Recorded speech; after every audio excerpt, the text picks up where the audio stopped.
Hi everybody. So we continue working on the rear fairing for the rudder. Pardon me while I do a little cleanup. It looks like a mock version of flossing. But it wasn't. So anyway, now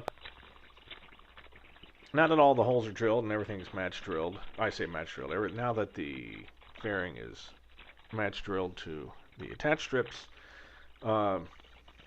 we can drill the other holes for the nut plates, do all of that. For the nut plates, we actually dimple. We don't countersink the holes for the flush rivets. We actually dimple them instead, which is fine. Doing that though in the horn. So you see that horn? Oh man, this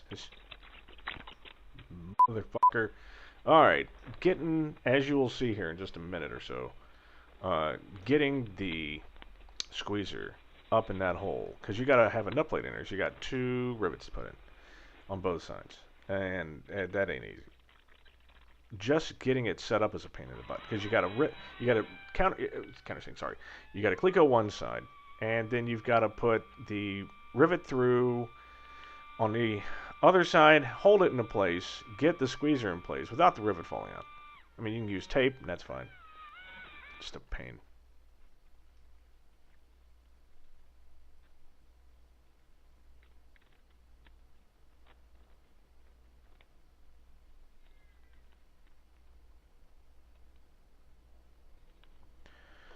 So yeah, that's just about that. We're going to be doing these nut plates for a while, and then we'll actually do the fitting.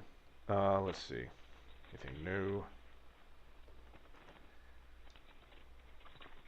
You know, it's funny, all these times, because most of the time when I'm overlaying these videos, it's like, okay, this is what I do, this is what you do, this is what you do.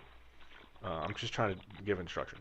But then there's the glorious times where I don't have to, and I can just be free to rant about stupid shit. But I got nothing to talk about. Oh yeah, wait, yes I do. The air quality in San Francisco. It's ironic. You probably won't be hearing this until about 3 weeks after it's happened. But man, the air around here just sucks.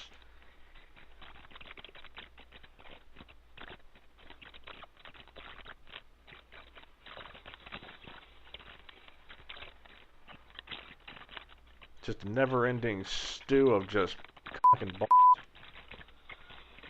Awful. I think, okay, let's see, what is it right now?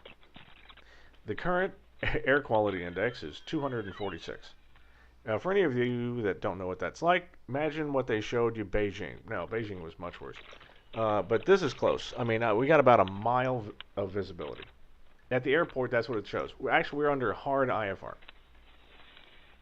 It's like 1 mile visibility, and it's just shit. There's a fire northeast of us, and the smoke just basically made a beeline straight for the Bay Area. And there's a high pressure ridge over the entire area, so it's just kind of sitting there, depressing the winds, but pushing everything to the surface, which means all the smoke. This only actually goes up to like 3,500 feet. After that, you clear as a bell. Thing is, I'm not going flying in that. People are like, oh, I'm going to go get some actual. I'm like, you're going to fly your plane into that dust. Your air filter can only take so much. Now, I wouldn't want to be in there if it started to get angry. So, no. See, there I am, trying to get that damn. Look at it. Look at it.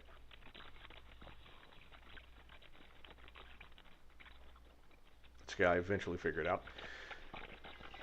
So once that's all done, so I mean, for me, this thing is basically done. I've got all the holes are drilled, the nut plates are in. I've test fitted it, fits great. I've drilled the hole and I've got it ready for the tail light, and that's fine. The only thing I have to do is I'm waiting on the new taps, like I mentioned, for the different size screws for the fly LEDs. But except for that, this thing's just gonna, I'm gonna screw it on. I'm just gonna let that thing sit until it's time to attach it. Here I finally figured out it would just be easier to turn the rudder around and drill on the other side facing it than trying to reach all the way around like an idiot.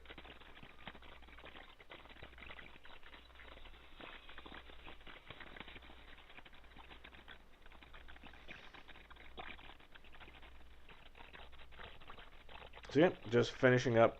Yep, I'm countersinking the outside for number 6 screw, and it looks good. I'm debating whether or not after I do that I should like put down a real thin layer of resin on top of that.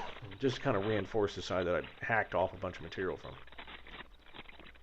But it seems sturdy for now. Anyway, next video, more fairing stuff. Love you. See you soon.